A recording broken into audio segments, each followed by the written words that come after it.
ननद की हमशक्ल। सिटी के बाहरी इलाके में गुप्ता निवास नाम का एक पुराना घर था, जहां रमेश और सरला अपने 3 बच्चे अमित, कनिका और सुमित के साथ रहते थे। उनकी 2 बहुएं रीना और रेखा भी थी, जिसमें रीना बहुत तेज तर्रार और रेखा उसकी चापलूसी करती रहती थी। घर का माहौल ऊपर से सुखद दिखता था, लेकिन अंदर की सच्चाई अलग थी। एक दिन रीना और रेखा आंगन में बैठी थी और कनिका वहीं झाड़ू लगा रही थी। रेखा, देख इसे, इतनी धीमी चल रही है जैसे कहीं की महारानी हो। इससे पूछ लो क्या दीदी, शायद पैरों में मेहंदी लगा रखी हो महारानी ने। सही कह रही हो तुम। मुझे लगता है आज इसको पढ़ाई नहीं करनी है। हाँ दीदी, और पूछो तो कहेगी पढ़ाई करनी है। पढ़ाई के नाम पर सिर्फ दिखावा और बहाने बनाती है ये। अरे इसकी पढ़ाई का क्या फ़ायदा? वैसे भी ये कौन सा कलेक्टर बनने जा रही है? भाभी, कम से कम मेरे काम में टांग तो मत अड़ाओ। मैं जो कर रही हूँ मुझे कर लेने दो। ओहो, जवाब देने की हिम्मत देखो इसकी। अरे तू तो कॉलेज बंद करवाने के लायक है। सही कहा दीदी, इसे तो घर के काम में लगाना चाहिए। वैसे भी बहू बेटियों की जगह घर में होती है। क्या मेरी जिंदगी ऐसी ही रहेगी या कभी सुधरेगी भी? घर में रोज की तरह हलचल मची हुई थी। रीना और रेखा का स्वभाव था कि वो घर में अपने से छोटी ननद कनिका को हमेशा परेशान करती रहती। ये उनकी दिनचर्या का हिस्सा था। एक दिन कनिका अपने रूम से नहाकर निकली और आंगन में जा रही थी। वहीं किचन में रीना और रेखा चाय बना रही थी। कनिका वहीं से गुजरती है। अरे कनिका, ये क्या बाल खुले छोड़ रखे हैं? लड़कियां ऐसे घर में घूमती है क्या? सही कहा दीदी, लगता है इसे मॉडलिंग करनी है। घर का काम छोड़कर रैंप वॉक पर निकली है महारानी। भाभी, मेरे बाल खुले हैं तो इसमें गलत क्या है? गलत है, क्योंकि घर में कोई कायदा कानून होना चाहिए। ये फैशन शो नहीं है। और फैशन के चक्कर में तुम्हारा काम भी अधूरा रहता है। आप लोगों को सिर्फ मेरा मजाक उड़ाना आता है। जवाब मत दे। छोटे भाई की शादी के बाद से तो तेरे पंख ही निकल आए हैं। हाँ दीदी, इसे तो सिर्फ लाड और प्यार चाहिए होता है।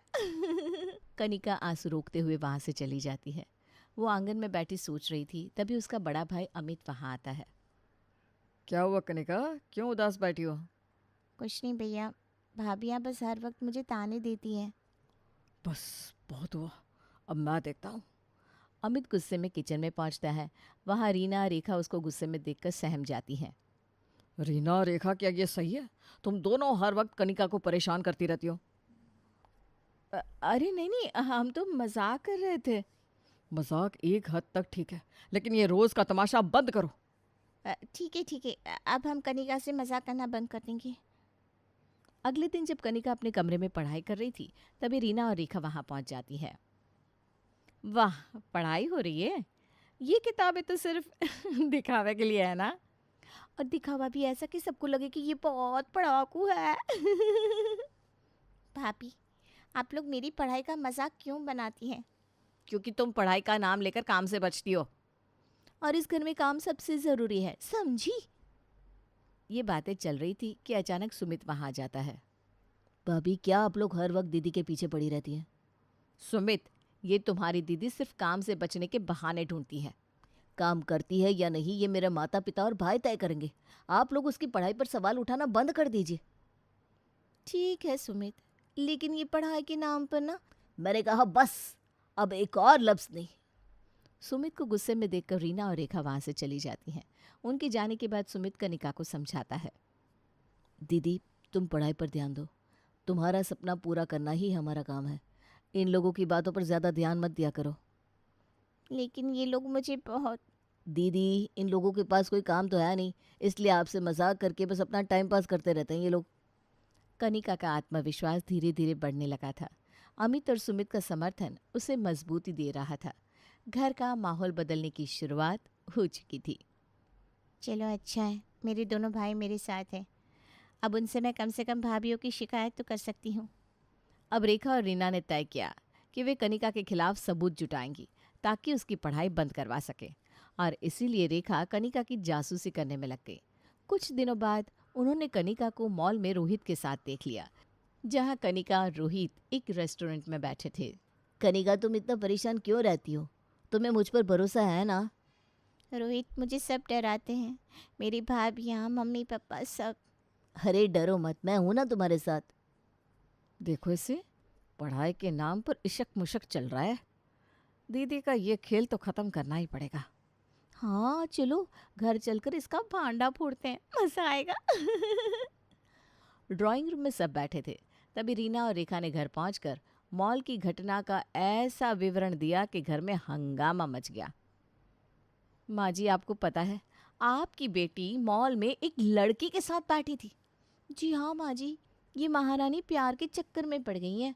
अब पढ़ाई के नाम पर मटर गश्ती कर रही है। कनिका, क्या ये दोनों सच बोल रही है? किसके साथ थी तू? माँ आप मेरी बात तो सुनो, वो सिर्फ मेरा दोस्त है। कुछ सुनने की जरूरत नहीं है। आज से तेरा कॉलेज जाना बंद। अब सिर्फ घर के काम सीख। पापा प्लीज ऐसा मत करो, मेरी पढ़ाई बहुत ज़रूरी है। पढ़ाई तो बहाना है, असल में ये मॉल जाने का शौक पूरा कर रही है। सही कहा दीदी, इसे अब घर में बांध कर रखना ही पड़ेगा। रमेश और सरला ने गुस्से में कनिका का कॉलेज जाना बंद करवा दिया। लेकिन कनिका की परेशानी अभी खत्म नहीं हुई थी। उसकी जिंदगी में आने वाला तूफान उसे एक नई राह पर ले जाने वाला था। अब कनिका अपने कमरे में रोते हुए सोच रही थी कि उसकी जिंदगी अब क्या मोड़ लेगी। तभी उसे सोशल मीडिया पर एक अजीब सा मैसेज मिला। हाय कनिका, मुझे पता है तुम बहुत परेशान हो। मैं तुम्हारी मदद करना चाहती हूँ। कौन हो तुम और मुझसे कैसे परिचित हो? मैं तुम्हारी हमशक्ल हूँ और ये समझ लो कि तुम्हारी ज़िंदगी बदलने आई हूँ। वैसे मुझे रोहित ने तुम्हारे बारे में बताया है।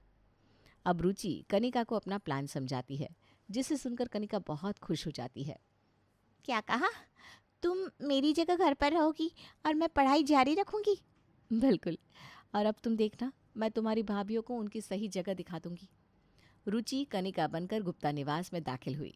कनिका की तरह दिखने का फ़ायदा उठाकर उसने तय किया कि वो रीना और रेखा को उनकी ही चाल में फंसा देगी। लेकिन इसका तरीका ऐसा होगा कि किसी को उस पर कोई शक भी ना हो। एक दिन रीना किचन में गई, जब रीना वहाँ काम कर रही थी। भाभी ये बर्तन सही से धोना सीख लो, नहीं तो टूट जाएंगे। क्या मतलब? अब तू हमें काम सिखाएगी? अगर सिखाना पड़े तो हाँ, आखिर घर को साफ सुथरा रखना सबकी जिम्मेदारी है ना।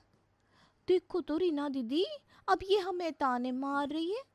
ताने नहीं दे रही हूँ, बस घर के कामों में परफेक्शन चाहती हूँ। अब रुचि ने न केवल घर के अंदर बल्कि घर के बाहर भी अपनी योजनाएं बनाना शुरू कर दिया था। एक दिन रुचि ने रीना और रेखा को मॉल जाने का सुझाव दिया। उसने बहाना बनाया कि उसे कुछ किताब खरीदनी है। भाभी मुझे मॉल से कुछ ज़रूरी किताबें खरीदनी है, आप लोग मेरे साथ चलेंगी? मॉल?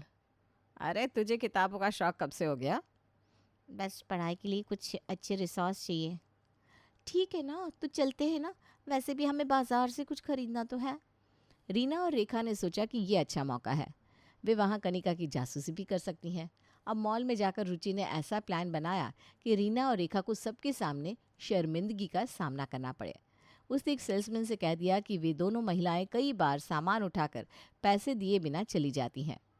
मैडम, हमारे पास आपके खिलाफ शिकायत है। क्या आप सामान उठाकर बिना बिल के ले जाती हैं? क्या? किस बारे में बात कर रहे हो तुम? मैडम, हमारे सिक्योरिटी कैमरे में रिकॉर्डिंग है। रीना और रेखा ने अपना बचाव करने की कोशिश की, लेकिन आसपास मौजूद लोगों की नज़रें और फुसफुसाहट से रीना गुस्से और शर्मिंदगी से भर गई। तू मुझे यहाँ क्यों लाई? ये सब तेरी वजह से हो रहा है। भाभी मैंने तो कुछ नहीं किया। रीना और रेखा गुस्से में घर वापस आ गई। अब कुछ दिन बाद रुचि ने घर में माहौल हल्का करने के बहाने रीना और रेखा को पार्क जाने का सुझाव दिया। उसने कहा कि उनको बाहर जाकर थोड़ा माइंड फ्रेश करना चाहिए। भाभी चलो ना, पास के पार्क चलते हैं, वहाँ थोड़ा सुकून मिलेगा। तुम हमें बाहर ले जाकर क्या नया ड्रामा करने वाली हो, बता दो। भाभी मैं तो सिर्फ आपकी भलाई चाहती हूँ। पार्क पहुंचकर रुचि ने वहां एक ग्रुप से बातचीत शुरू की। वो जानबूझकर रीना और रेखा को इसमें शामिल करवा रही थी। बातचीत के दौरान घर के मुद्दे पर बहस छिड़ गई। आपको लगता है कि घर के काम केवल महिलाओं की जिम्मेदारी है? हाँ, तो घर का काम औरतों का ही तो फर्ज है। लेकिन भाभी, तो फिर पुरुषों की जिम्मेदारी क्या होती है? बहस इतनी बढ़ गई कि पार्क में मौजूद लोग रीना और रेखा पर सवाल उठाने लगे। रुचि ने इसमें आग में घी डालने का काम किया। देखिए भाभी, सब लोग कितनी सही बातें कर रहे हैं, आपको अपनी सोच बदलनी चाहिए। अब तू ना बहुत बोलने लगी है कनिका, तो घर चल, मैं तुझे वहां बताती हूँ। रीना और रेखा को झेंपकर पार्क से लौटना पड़ा। ये देखकर रुचि को मन ही मन बहुत सुकून मिल रहा था कि वो अपने काम को सही ढंग से कर रही है। वाह यार, मज़ा आ गया आज तो। अगर कनिका यहाँ होती तो ये देखकर कितना खुश होती कि मैं उसकी भाभीयों की धीरे धीरे अकल ठिकाने लगा रही हूँ। रुचि ने अब अगली चाल के लिए घर के पास के पड़ोस का सहारा लिया। उसने जानबूझकर पड़ोस की एक महिला से बात की और रीना और रेखा की शिकायत भरे अंदाज में चर्चा की। आंटी, मेरी भाभियाँ ना बहुत काबिल है, लेकिन कभी कभी वो ना मुझे थोड़ा डांट देती है। ऐसा क्यों? तुम तो इतनी सीधी लगती हो। हाँ आंटी, लेकिन मैं क्या करूँ, घर में शांति बनाए रखने के लिए किसी को तो चुप रहना पड़ेगा ना। महिला ने रुचि की बातों को अपने हिसाब से बढ़ा चढ़ाकर पूरे मोहल्ले में फैला दिया। अब पड़ोसी रीना और रेखा को ताने मारने लगे। रीना, हम तो समझते थे तुम बहुत समझदार हो, लेकिन तुम अपनी ननद के साथ ऐसा व्यवहार करती हो। क्या मतलब? आपने क्या सुना है? अरे सारी बातें मोहल्ले में फैल चुकी है। रीना और रेखा को समझ में ही नहीं आया कि उनके खिलाफ इतना बड़ा झूठ कैसे फैला। वो दोनों परेशान होकर एक दूसरे से ही लड़ने लगी। दीदी, मुझे लगता है ये काम भी इस कनिका का ही होगा। और मुझे ऐसा क्यों लगता है कि तूने ही ये सब रायता फैलाया है, क्योंकि तुझे सबकी चापलूसी करके बहुत मज़ा आता है। सुनो दीदी, मैं हमेशा आपकी बात में हाँ बोलती हूँ, इसका मतलब ये नहीं कि आप मुझे कुछ भी बोलोगी। अब चुप होकर यहाँ से चली जा, मेरा दिमाग खराब हो रहा है। तो इसमें क्या नई बात है?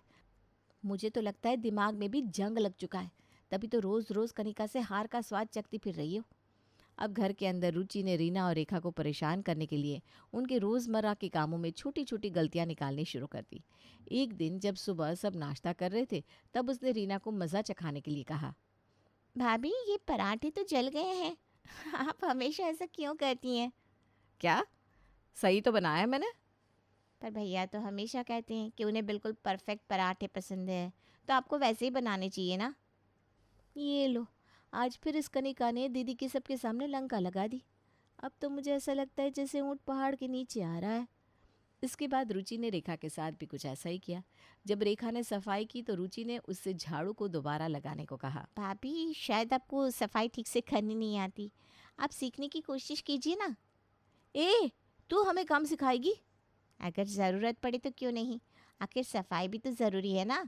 छोटा या बड़ा मायने नहीं रखता। अब लगता है सोती हुई शेरनी जाग गई है। और जागे भी क्यों ना, आप दोनों ने उसके साथ जैसा किया है, उसके बाद तो मजबूरी में जागना ही पड़ेगा। एक दिन रमेश और सल्ला घर के आंगन में बैठे बातें कर रहे थे। तब मौका देकर रुचि रोहित के बारे में उनको बता देती है।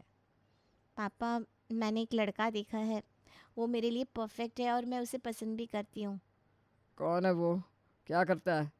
आप मिलिए तो फिर खुद देखिए, वो आपकी हर कसौटी पर खरा उतरेगा। रमेश और सरला उसे लेकर चिंतित थे, लेकिन रुचि के आत्मविश्वास और ईमानदारी ने उन्हें सोचने पर मजबूर कर दिया। उन्होंने रोहित से मिलने का फैसला किया। अगले दिन रोहित गुप्ता निवास आया। तुम रोहित हो? जी अंकल, नमस्ते। क्या करते हो बेटा तुम? अपनी फैमिली के बारे में कुछ बताओ। आंटी, मैं एक सॉफ्टवेयर इंजीनियर हूँ। मैंने हाल ही में एक बड़ी कंपनी में मैनेजर के पद पर प्रमोशन पाया है। मेरे पापा सरकारी नौकरी से रिटायर हुए हैं और मम्मी स्कूल में टीचर है। हम लोग सादा जीवन जीने वाले लोग हैं। रोहित की बातों ने रमेश और सल्ला को प्रभावित किया। उसके आत्मविश्वास और विनम्रता ने उन्हें काफ़ी हद तक यकीन दिला दिया कि वो कनिका के लिए बिल्कुल सही है। इस बीच अमित और सुमित भी बैठक में आ गए। तो तुम रोहित हो? तुम्हारे बारे में काफ़ी सुना है। जी भैया, मैं कनिका को पढ़ाई और करियर में सपोर्ट करता हूँ और मैं आपको वादा करता हूँ कि अगर हमारी शादी होती है तो मैं उसे उसके सपनों को पूरा करने में हर तरह से सहयोग करूँगा। वाह, ये तो अच्छी बात है। आजकल ऐसा सोचना सबके बस की बात नहीं है। सच कहो रोहित, तुम मुझे बहुत पसंद आए। पापा, मुझे लगता है कि हमें इनकी बात आगे बढ़ानी चाहिए। हाँ बेटा, तुम्हारी बातों से मुझे भी लगा कि तुम ईमानदार और जिम्मेदार हो। रोहित की सादगी और समझदारी ने गुप्ता परिवार का दिल जीत लिया। रीना और रेखा, जो इस पूरी बातचीत को पर्दे के पीछे से सुन रही थी, चुपचाप जल भून रही थी। हाथ है, अब ये कनिका की शादी का सीन सेट हो रहा है। हमारी सारी चालें बेकार हो गई। दीदी, अब कुछ भी कहने का कोई फ़ायदा नहीं, लगता है ये लड़का भी सबको अपनी तरफ कर लेगा। घर में माहौल अब पूरी तरह बदल चुका था रोहित के पॉजिटिव रवैये और रुचि की मेहनत ने गुप्ता परिवार को सोचने पर मजबूर कर दिया कि उन्होंने उसे लेकर गलत फैसला किया था। रोहित ने रमेश और सल्ला के सामने अपनी काबिलियत साबित की। अमित और सुमित भी उससे प्रभावित हुए। रोहित तो बहुत अच्छा लड़का है, मुझे लगता है कनिका के लिए एकदम सही है। हाँ, इसने तो आसानी से मम्मी पापा को भी समझा लिया। लगता है हमारी प्लानिंग उल्टी पड़ गई। दीदी, अब हमें शांति रहना होगा। रुचि ने एक और योजना बनाई। उसने रीना और रेखा को उनकी साजिशों का एहसास करवाने के लिए सबक सिखाने की ठान ली। एक दिन रीना और रेखा को छत पर जाता देख रुचि उनके पीछे गई और उसने दोनों से कहा, भाभी, क्या आप दोनों को लगता है कि आपका व्यवहार सही है? क्या मतलब? मैंने सुना है कि बहुएं परिवार को जोड़ कर रखती है, प्यार से एक दूसरे को बांधे रखती है, लेकिन आप दोनों सिर्फ मुझे नीचा दिखाने में लगी रहती हो। तो क्या हमें तुम्हारे भाषण सुनने चाहिए? नहीं, लेकिन आप दोनों से सिर्फ एक गुजारिश है। हम सब एक परिवार है। अगर हम एक दूसरे का सम्मान नहीं करेंगे तो बाहर वाले कैसे करेंगे? रुचि की बातों ने रीना और रेखा के दिल पर गहरा असर डाला। उन्होंने महसूस किया कि वे अपनी ननद के साथ अन्याय कर रही थी। ये कहकर रुचि अपने कमरे में चली गई और एक दिन मौका पाकर उसने कनिका को पार्क में सेम ड्रेस में बुलाया और कहा, अब तुम्हारी ज़िंदगी में कोई रुकावट नहीं आएगी। अपनी पढ़ाई पर ध्यान दो। अब तुम अपने घर जाओ और मैं अपने घर जाती हूँ। रुचि, तुमने जो मेरे लिए किया उसके लिए मैं तुम्हारी हमेशा एहसानमंद रहूंगी।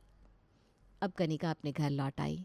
उसने देखा कि रुचि के साहस और चालाकी ने न केवल उसका आत्मविश्वास लौटाया है, बल्कि गुप्ता परिवार में शांति और समझदारी भी लौटा दी। अब रमेश और सल्ला ने कनिका को पढ़ाई जारी रखने की अनुमति दी। कनिका ने अपनी पढ़ाई पूरी की और एक सफल करियर की ओर कदम बढ़ाया। गुप्ता निवास में अब खुशियां और प्यार वापस लौट आया था।